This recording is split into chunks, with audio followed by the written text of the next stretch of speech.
आराध्या वेद प्रतिपाद्या जे जे स्वसंवेद्य आत्मरूपा देवा तुझे गणेशु सकलमती प्रकाशु मने निवृत्तीदासु अवधारे जोजी जे जे शुद्धे उदारे प्रसिद्धे अनवर्त आनंदे वर्षतीये विषय व्यायी मिटी दिदलिया नोटी ताटी ती तुझी गुरु कृपा दृष्टी निर्विष होय विठ्ठल विठ्ठल सावध झालो हरी चालो जागरणा जेथे वैष्णवांचे भार जे जे कार गरजत असे पळून गेली झोप होते पाप आडते जेथे वैष्णवांचे भार जे जे कार गरजत असे विठ्ठल प्रस्तुत प्राप्त प्रसंगी आणि प्राप्तस्थळी भगवंताच्या सेवेकरता घेतलेला अभंग महान भगवत भक्त वैराग्याची मूर्तिमंत पुतळे देहू निवासी फक्त पंचम वेद निर्माण करणारे नवे तर ते तळागाळापर्यंत पोहोचवणारे जगमान्य संतमान्य आणि लोकमान्य असे असणारे जगद्गुरु तुकोबाराय यांचा 4 चरणाचा उत्कृष्ट असा अभंग आजच्या सेवेकरता घेतलाय विठ्ठल।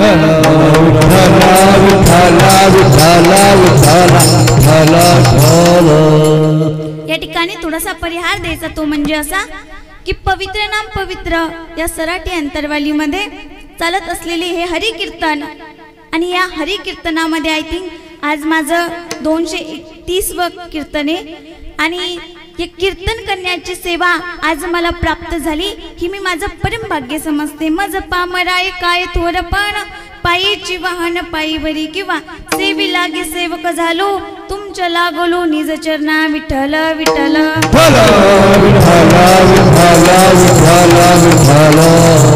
आणि ज्यांच्यामुळे मला ही सेवा मिळाली असे प्राध्यापक श्री मनोज दादा जरंगे पाटील आणि गिरी महाराज समस्त गावकरी मंडळी सर्वांच्या प्रेरणेने सर्वांच्या आशीर्वादाने ही मला सेवा मिळाली। आज माझं परम भाग्य असं आहे की सराठी अंतरवाली म्हणजे दुसऱ्या पंढरपूरमध्ये आज माझं कीर्तन आहे हे माझं परम भाग्य समजते विठ्ठल विठ्ठल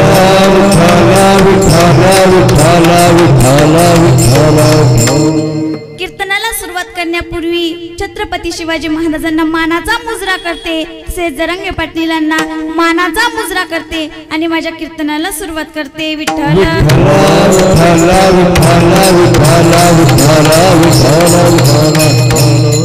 जगद्गुरु तुकोबाराय सांगतात सावध झालो हरी चालो जागरणा। जगद्गुरु तुकोबाराय सांगतात की बाबांनो मी सावध झालो आणि सावध होऊन काय केलं तर हरीच्या आलो जागरणा। मी सावध झालो आणि सावध होऊन काय केलं तर हरीच्या जागरणाला आलो। पण हे हरीचं जागरण होतं तरी कुठं तर जेथे वैष्णवांचे भार जे जे कार गरजत असे ज्या ठिकाणी सर्व वैष्णव मंडळी एकत्र येऊन त्या भगवंताचं नामस्मरण करतात ना त्या ठिकाणी मी गेलो आणि त्या ठिकाणी गेल्याच्या नंतर माझे काही फायदे झाले कोणते पळून गेली झोप हो ते पाप अडते। त्या ठिकाणी गेल्याच्या नंतर काय झालं तर माझी जी झोप आहे ती पळून गेली आणि झोपेच्या मध्ये जे माझे पाप आडवे येत होते ना ते पाप कसे झाले तर निवृत्त झाले। आणखीन एक फायदा झाला काय तुका म्हणे तया ठाया ओल छाया कृपेची काय झालं तर ते समुदायामध्ये गेल्याच्या नंतर त्या भगवंताच्या कृपाची छाया प्रेमाची छाया त्या भगवंताचा जो ओलावा आहे ना त्या ठिकाणी गेल्याच्या नंतर मला प्राप्त झाला। हा झाला अभंगाचा सरळ सरळ भावार्थ विठ्ठल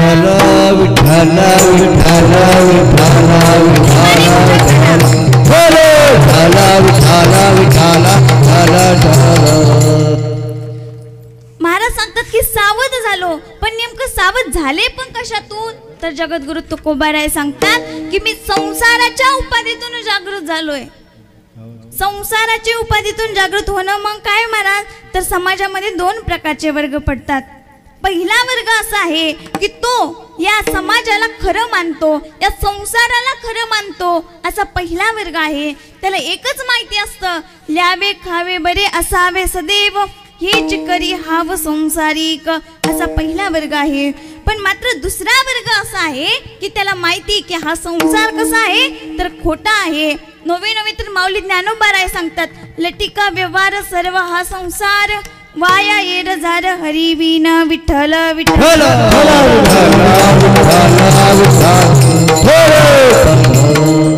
याच्या पुढेही जाऊन सांगायचं म्हटलं तर जगद्गुरु तुकोबाराय सांगतात, रज्जू सर्पाकार भासिलसी जगदंबर. आता अंधारे, अंधारामध्ये एक दोरी पडली. काही लोक रस्त्याने जात आहे. 2-4 लोकांना तो साप भासला. ती दोरी अंधारामध्ये होती म्हणून साप भासली. काही जण काड्या वगैरे आणल्या, तिला मारायचा प्रयत्न करताय पण ती हलत नाहीये. म्हणून एक जण गेला आणि बॅटरी काढली. बघितलं तर ती काय होती, बोलत चला काय होता, दोरी होती. कारण बोलत चला महाराज. कारण मी एका ठिकाणी झालं कीर्तनाला गेले. कीर्तनाला गेल्याच्या नंतर असेच एक बाबा माझ्या समोर बसले. बाबा समोर बसले. मी महाराज बाबाकडे पूर्ण कीर्तन बघून केलं. मी काही प्रश्न विचारला ना बाबा मान हलवायचे. मी पूर्ण कीर्तन त्या बाबाकडे बघून केलं. आता कीर्तन संपलं. काही लोक माझ्याकडे आले. त्यांना सांगितलं की दादा खूप भाविक बाबा दिसताय. मी अख्खं कीर्तन त्यांच्याकडे बघून केलं. मी काही प्रश्न विचारला ना बाबा मान हलवायचे. प्रत्येक प्रश्नाचं उत्तर द्यायचे. प्रत्येक शब्दाला मान हलवायचे.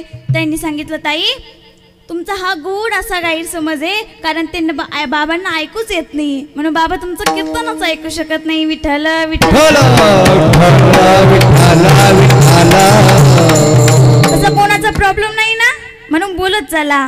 महाराज सांगताय की ती दोरी अस्तित्वामध्ये ती दोरी होती पण काही लोकांना तो साप भासला. तसं जगद्गुरु तुकोबाराय सांगतात की हा संसार कसा आहे तर खोटा आहे पण आपल्यासारखे जड जीवांना हा संसार कसा भासतो तर खरा भासतो. आता वेदशास्त्र पुराणामध्ये संसाराच्या वेगवेगळ्या व्याख्या आल्या आहेत.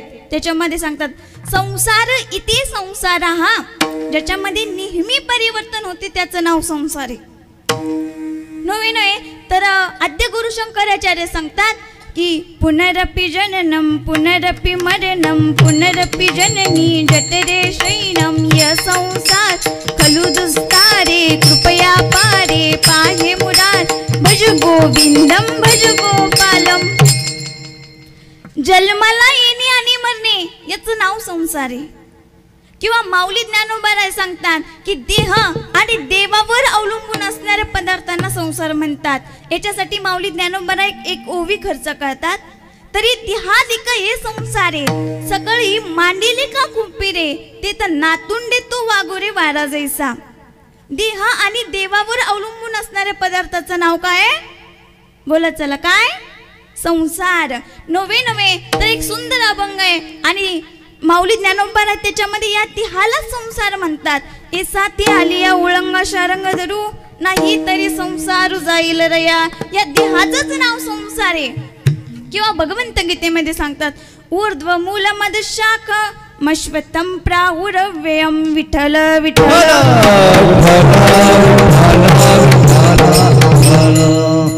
ऊर्ध्व मूल मद शाख कशाचं दृष्टांत देतात. जसं एक झाड एका नदीच्या किनाऱ्यावरती एक झाड उभं आहे आणि ते झाड त्या झाडाचं प्रतिबिंब पाण्यात पडतंय. आता झाड हे परमार्थ आहे आणि त्याचं प्रतिबिंब हे संसार आहे. आता झाड हे खरं आहे म्हणजे खरं परमार्थ आहे आणि प्रतिबिंब कसं आहे, खोटं आहे. म्हणून संसार कसा आहे तर खोटा आहे. मग साधू संतही हा संसार करतात पण खोटा म्हणून करतात. म्हणून त्यांना या संसारामध्ये काय आहे तर सुख आहे. त्यांना या संसारामध्ये दुःख नाहीये. साधू संतांनी संसार केला पण खोटा म्हणून केला. एकदा काय झालं महाराज, एक कोल्हापूरचा माणूस आता गावाकडे त्याला शेती वगैरे नसल्यामुळं त्यांनी मुंबईमध्ये जाऊन जॉब करायचं ठरवलं. आता मुंबईमध्ये गेला, जॉब वगैरे चांगली जॉब लागली, 10,000 रुपये महिना आणि 1 वर्ष झालं घरी गेला नव्हता. पण त्यांनी विचार केला आता घरी जायला हवं, घरच्यांना भेटायला पाहिजे म्हणून. पण त्यांच्या मनात एक विचार आला आपण गावाकडे जाऊन काय करणार आहे, आपण बायकोलाच इकडे बोलवून घेऊ. त्यांनी विचार केला आणि खोली मालकाकडून 1 महिन्याची मुदत काढली. मुदत काढल्याच्या नंतर त्यांनी 1 महिन्यासाठी बायकोला बोलवून घेतलं. बायकोला बोलवल्याच्या नंतर महाराज 1 महिन्याची जॉबहून सुट्टी काढली. मस्त मुंबई फिरले, अलिबाग बिर्ला वगैरे सगळं काही मुंबईमधले फिरले. 1 महिना झाला आणि यांनी सांगितलं बघ 1 महिना झाला आता तुला गावाकडे जावं लागेल. मग तिने सांगितलं मी गावाकडे जाईल, पण एकच अटीवर. कोणत्या? तर मला अगोदर तुम्ही सोन्याचा एक दागिना करून द्या आणि मी गावाकडे जाईल. कारण मला बायांना सोनं इतकं प्रिय असतं, इतकं प्रिय असतं. एकदा काय झालं, एका गावामध्ये एका सरपंचाच्या मुलाचं लग्न. सरपंचाच्या मुलाचं लग्न म्हटल्याच्या नंतर अख्ख्या गावाला आमंत्रण होतं. त्याच्यात बटेज गटाच्या काही बाया होत्या आणि त्या बायांनी विचार केला, आता सरपंचाच्या मुलाचं लग्न आहे म्हटल्याच्या नंतर आपण तर चांगलं गेलंच पाहिजे आणि आपण त्यातले त्यात आपण बचत गटाच्या बाया आहे म्हणून आपण व्यवस्थितच गेलं पाहिजे. मग काय करावं? आता बायांना नटण्यासाठी काय? दागिना. मग त्यांनी विचार केला, पण पैसे नव्हते, मग दागिना कसं काय येणार? मग त्या गेल्या आणि ते कोल्हापुरी सोनं आणलं. कोणी राणी हार, चप्पल हार, नेकलेस, एकदाणी काय असतं ते सगळं काही घेऊन आल्या. मस्त तयार झाल्या दुसऱ्या दिवशी. आणि तयार झाल्याच्या नंतर महाराज नवरदेव नवरीला सोडलं आणि लोक यांच्याकडेच बघू लागले. मग यांना बघितल्यानंतर 2-4 चोरांनी यांच्यावर लक्षच ठेवलं.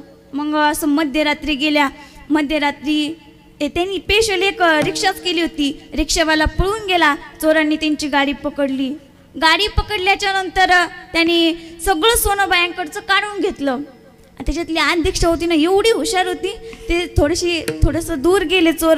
त्याने सांगितलं, ए मेल्यांनो न्या म्हटले. ते कोणतं खरं आहे म्हणे, ते कोल्हापुरी सोनं आहे. महाराज चोरांनी सोनं खाली टाकलं, परत आले, असं मारलं, सगळ्यात जास्त त्या अध्यक्षाला मारलं. हे सगळं कशामुळं? तर सोन्यामुळं. सोनं अति प्रिय. तसं त्या बाईलाही सोनं खूप आवडायचं. तिने सांगितलं मी गावाकडे जाईल, पण मला एक सोन्याचा दागिना करून द्या. त्यांनी सांगितलं, अरे खूप दिवसानंतर बायकोने आपल्याकडे काहीतरी मागितलंय म्हणून आपल्याला सोन्याचा दागिना द्यावाच लागल. पण महिन्याची सॅलरी फिरूच गेली म्हणून पैसेच उरले नाही. मग आता यांनी कोल्हापुरी सोनं आणलं.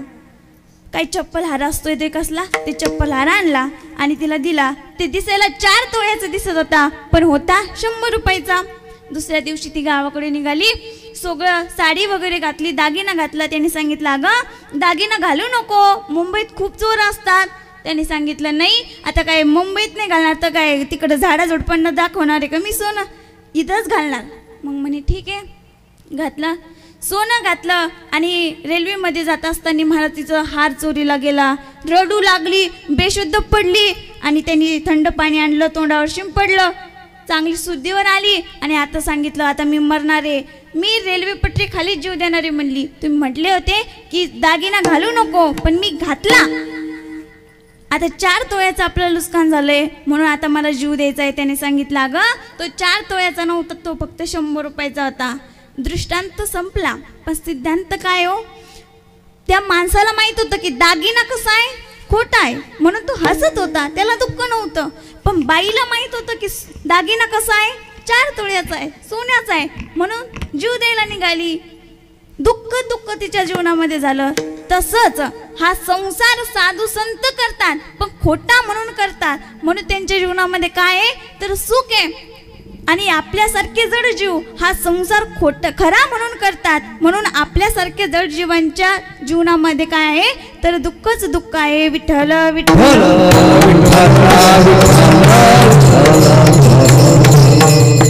महाराज सांगतात, दुःख बांधवडी आहे हा संसार, सुखाचा विचार नाही कुठे, किंवा सुख पाहत जवा पाडे, दुःख पर्वताई वडे. दुःख पर्वताई उडे, पण सुख मात्र काय इतकंय. पण जगद्गुरु तुकोबाराय सांगतात की मी अशा संसाराच्या उपतीतून जागृत झालो, निद्रेतून सावध झालो.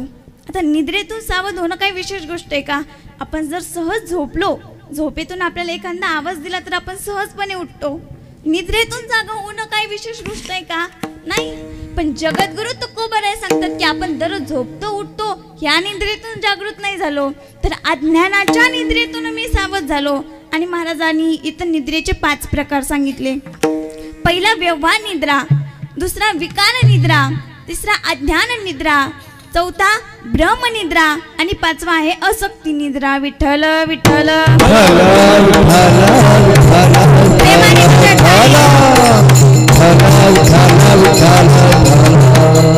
पहिली जी निद्रा आहे ती म्हणजे व्यवहार निद्रा. आपल्यासारखे जर जीव या व्यवहार निद्रेमध्ये झोपलेले असतात, कारण आपल्यासारख्यांना आपण काम क्रोध लोभाच्या अधीन होतो आणि आपल्यासारखे जड जीव आपल्याला या संसाराच्या उपाधीतून संत मंडळी आपल्याला सावध व्हायचं काम करतात. उठा उठा साधू संत, मग साधू संत आपल्याला या संसाराच्या उपाधीतून सावध होण्याचं काम करतात. आणि दुसरी जी निद्रा आहे ती आहे विकार निद्रा. आता या विकार निद्रेमध्ये कोण झोपलाय तर दुर्योधन या विकार निद्रेमध्ये झोपला होता. त्याला एवढंही भान नव्हतं की जगाचा मालक त्याच्याकडे विनंती करतोय. काय विनंती करतोय की दुर्योधना, तू त्या 5 पांडवांना त्यांच्या हक्काची गावं नाही दिली तरी चालल, पण त्यांच्या हक्काची फक्त 5 गावे तरी दे. त्यावेळेला दुर्योधनाने सांगितलं, देवा तू 5 गावाची विनंती करतोय, पण या वधी तीक्ष्ण या सूच वदे दगडेन केशव त्या वद्यम परितेजम भूर्मेवम पांडवम प्रति. भगवंता तू 5 गावाची विनंती करतोय, पण सुईच्या टोकावर जेवढं जमीन मावते ना तेवढी जमीन सुद्धा मी पांडवांना देणार नाही. याला म्हणायचं विकार निद्रा. तो विकार निद्रेमध्ये झोपला होता. त्याला याचं भान नव्हतं की जगाचा मालक ज्याच्या सत्तेशिवाय वृक्षाचं पान हलत नाही, वृक्षाचे पान हले ज्याची सत्ता राहिली अनंता मग कुठे. किंवा म्या बोलविल्या वेदू बोले, म्या चालविल्या सूर्य चाले, म्या हलविल्या प्राणू हले जो जगाते चालता. किंवा तुझ्या सत्तेने वेदासी बोलणे, सूर्यासी चालणे तुझ्या बळे, ऐसा तू समर्थ ब्रह्मांडाचा धनी. वर्म हे जाणून शरण आलो विठ्ठल विठ्ठल. की जगाचा मालक त्याच्याकडे विनंती करतोय याचं भान त्याला रावलं नव्हतं. म्हणजे तो काम क्रोधाच्या अधीन झाला होता. याला म्हणायचं विकार निद्रा. तिसरी जी निद्रा आहे ती अज्ञान निद्रा. अज्ञान निद्रेमध्ये आपण स्वतःला विसरून जातो. आपण स्वतः कोणी याचं भान आपल्याला राहत नाही. एकदा काय झालं, एक मेंढपाळ डोंगरावरती मेंढ्या घेऊन गेला. मेंढ्या चरत होत्या आणि सहज छोटंसं एक वाघाचं पिल्लू, सिंहाचं पिल्लू त्याच्या कोळप्यामध्ये आलं. आता छोटंसं होतं म्हणून ते मेंढ्यासोबतच राहायचं, मेंढ्यासोबतच खायचं, सगळं काही मेंढ्यासोबत करायचं.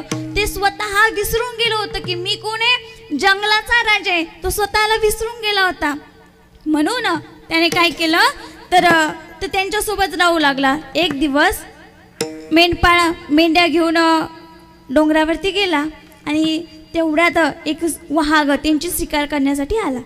शिकार करायला आल्याच्या नंतर पहिल्यांदा त्याच्या जबड्यामध्ये त्याचा चुलत भाऊ म्हणजे कोण आलं, वाघ आला. वाघ आल्याच्या नंतर त्याने म्हटलं की अरे तू तर माझाच भाऊ आहे आणि तू या मेंढ्यांमध्ये काय करतोय, हे मेंढी तर आपले शिकार आहे आणि तू या शिकारीमध्ये काय करतोय. त्यांनी सांगितलं, हा मी तुमचा भाऊ घे कोण नाही, मी मेंढी. म्हटला मी वाघ बी कोण बी नाही, मी कोण आहे तर मेंढी आहे. मग असं म्हटल्याच्या नंतर त्याने सांगितलं की तुला अज्ञान निद्रा झाली. त्याने एका तळ्याच्या काठाशी नेलं, त्याचं प्रतिबिंब त्याला पाण्यात दाखवलं आणि बघितलं की बघ तू आणि मी सेम आहे, मी ही वाघ आहे तू वाघ आहे. आणि जो आपण मेंढ्यांमध्ये तू चरत होता, ज्या मेंढ्यांमध्ये तू राहत होता, ह्या मेंढ्या कोण आहे तर आपली शिकार आहे.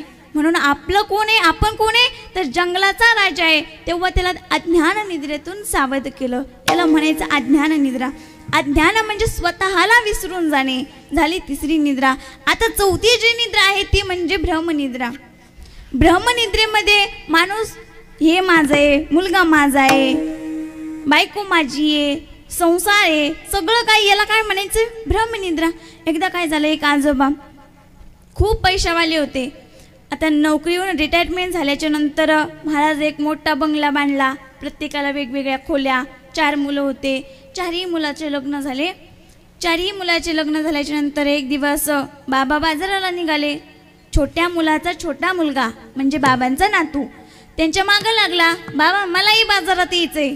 त्यांनी विचार केला, तुला बाजारात यायचं म्हणे, हो चला म्हणे. 2 जण बाजारात गेले. बाजारात गेल्याच्या नंतर बाबा विचारू लागले, तुला काय पाहिजे बाळा, तुला काय खेळणं पाहिजे, तुला मोटर ट्रॅक्टर काय पाहिजे का. त्याने सांगितलं, बाबा मला काय नकोय. मग खायला पाहिजे का, चायनीज नूडल्स पिझ्झा बर्गर असलं काही खायला पाहिजे का. त्याने सांगितलं नाही. बाबा मला खायला नाही पाहिजे. मग पाहिजे तरी नेमकं काय. त्याने सांगितलं, बाबा एकच इच्छा आहे, खूप दिवसापासून पाहिजे. मग म्हणे काय. त्यांना खेळाच्या दुकानात नेलं आणि एक ते रिमोटवरचा साप असतो, तो रिमोटवरचा साप घेतला. बाबाचा खिसा गरम असल्यामुळे बाबाने पटकन घेऊन दिला आणि सांगितलं, बाळू मी जरा गप्पा मारून येतो, तू काय कर तर हे तुझं खेळणं घे आणि तू घरी जा. म्हणे ठीक आहे. बाबा गप्पा मारायला निघून गेले. मग बाळूनही खेळणं घेतलं, आपल्या आजीच्या रूममध्ये गेला. आजी झोपलेली होती. आजीच्या पोटावर बसला, मस्तपैकी खेळू लागला. तेवढ्यात बाळूचा दुसरा मुलगा आला, दुसरा मित्र आला आणि मित्राला सांगितलं, अरे तुझ्या पप्पांनी तुला फोन आणला. म्हणे हो चल तुला दाखवतो. दोघं जण गेले, पण साप मात्र आजीच्या पोटावर तसंच होता. आता दुपारची वेळ झाली आणि दुपारची वेळ चहाची होती. मग मधली सून चहा घेऊन आली आणि सांगितलं, आई चहा. जसा की सुनाने आईच्या पोटावर साप बघितला, कब्बशी खाली पडली, सगळं खाली पडलं आणि रडू लागली, मोठमोठ्याने ओरडू लागली. आजींना जाग आली. आजी उठल्या. आजीच्या अंगाचा थरथर थरथर काप होऊ लागला. तसं तो सापही थरथर थरथर थोडं थोडं हलू लागला. हल्ल्यावर आपल्याला काय वाटलं की जिवंतच आहे. म्हणून महाराज सगळेजण जमले, रडू लागले. मधल्या मुलाचा लय जीव होता. मधल्या मुला गेला जाणार, तेवढ्यात बायकोने हात पकडला, तुम्ही जायचं नाही. आजी हे पिकलेलं पाणी आज ना उद्या जाणारच आहे, पण आमच्याकडं कोण बघाल, म्हणून तुम्ही जाऊ नका असं म्हणल्यानंतर महाराज चारही सुनांनी आपल्या नवऱ्यांना जाऊन दिलं नाही. आणि ही सगळी गंमत मागून बाबा बघत होते. बाबा जसे पुढे आले, सुनांनी काही म्हटल्या नाही, तुम्ही जाऊ नका बाबा, तुम्हाला साप चावल, असं काही म्हटलंच नाही. कारण त्यांना वाटलं की दोघं एक सोबत गेले तर चांगलंच आहे, मस्त रात्री प्रॉपर्टी वगैरे वाटून घेऊ, आपल्या नवऱ्यांना काम करायचं काम नाही पडणार, म्हणून काही म्हटलंच नाही. बाबा गेले आणि खिशात साप घातला. तर सगळे आश्चर्याने बघू लागले, बाबा जाऊन अचानक खिशात कसं काय साप घालू शकते. मग त्यांनी सांगितलं, अरे हा नकली साप आहे, आज मी बाळूला हा बाजारातून घेऊन दिला, पण याच्यातून एक सिद्ध झालं की कुणी कुणाचं नाहीये नाही रे. वेळेला त्यांना समजलं की या जगामध्ये कुणी कुणाचं नाही आणि त्यावेळेला ते ब्रह्मनिद्रेतून जागृत झाले. याला म्हणायचं ब्रह्मनिद्रा. आता पाचवी जी निद्रा आहे ती आहे अशक्ती निद्रा. याच्यामध्ये भागवतामधलं गोरख्य व्याख्यान सांगितलं आहे. आत्मदेव नावाचे एक ब्राह्मण आहे, खूप विद्वान आहे, पैसा आहे, प्रॉपर्टी सगळं काही आहे, पण गायीला बाळ नाही, झाडाला फळ नाही आणि आपल्याला मूल नाही, म्हणून खूप वैतागले आणि आता एक दिवस जीव द्यायचा ठरवलं. वनामध्ये गेले, रडू लागले, जीव द्यायचा प्रयत्न करताय, पण तेवढ्यात एक ब्राह्मण तिथे आलाय. त्यांनी सांगितलं, हो तुम्ही जीव का देताय. सांगितलं, हो सगळं काही आहे, पण संतती नसल्यामुळे लोकांचा त्रास सहन करत करत आता जीव द्यायची वेळ आली आहे, आता जगण्याची इच्छा नाही. त्याने त्यांचं भविष्य बघितलं. त्याने सांगितलं, अरे तुम्ही एका जन्मासाठी मरताय, पण तुम्हाला 7 जन्म पुत्र प्राप्ती नाही. त्यांनी सांगितलं, आता तुम्ही लगेच मरणार आहे, आता लगेच मरणार आहे आणि मी मेल्याचं पाप हे तुमच्या डोक्यावर येणार आहे, म्हणून मला आता काहीतरी उपाय द्या. त्यांनी सांगितलं, बघ एक फळ घे. एक फळ दिलं आणि तुझ्या बायकोला खाऊ घाल, मग तुला याच्यापासून गर्भधारणा होईल बायकोला आणि मग तुम्हाला याच्यापासून संतती होईल. त्यांनी गेला. आत्मदेवाची बायको धुंदुलीला सांगितलं, धुंदुली बघ मी काय आणलंय, एक फळ आणलंय आणि हे फळ खाल्ल्याच्या नंतर आपल्याला बाळ होणार आहे, तू हे फळ खा. आता बायांचं कसं असतं, खाऊ की नको. तिने 2-4 बायांची मीटिंग बसवली आणि सांगितलं, आमच्या यांनी फळ आणलंय, सांगितलं हे फळ खा, बाळ होतंय. फळ खाल्ल्यावर कुठं बाळ होत असते का. बायांनी सांगितलं, अगं कुणी काय काय करून दिलं असेल, फळ खाऊ नको, काय कर तर समोर गाय बांधली, तिला चारून दे. म्हणजे ठीक आहे, गाईला चारून दिलं. आता गाईला चालल्याच्या नंतर तो साधू संतांचा प्रसाद असल्यामुळे गाईला गर्भधारणा झाली.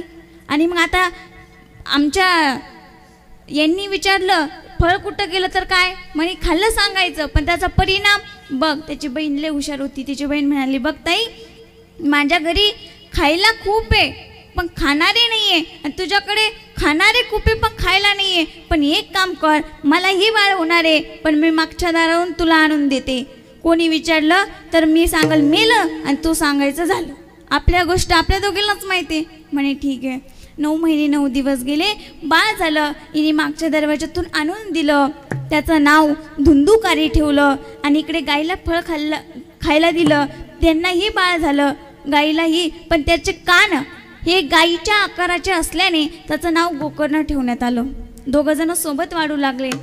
गोकर्ण हा कीर्तन ऐकायचा, भजन ऐकायचा, म्हणून तो चांगला झाला आणि जो धुंदुकारी होता, धुंदुकारी असं वाईट संगतीमध्ये लागला. वाईट संगतीमध्ये लागल्याच्या नंतर त्याने एक दिवस आपल्या बाबांना पैसे मागितले. बाबा म्हटले, अरे माझ्याकडे पैसे नाही आहे.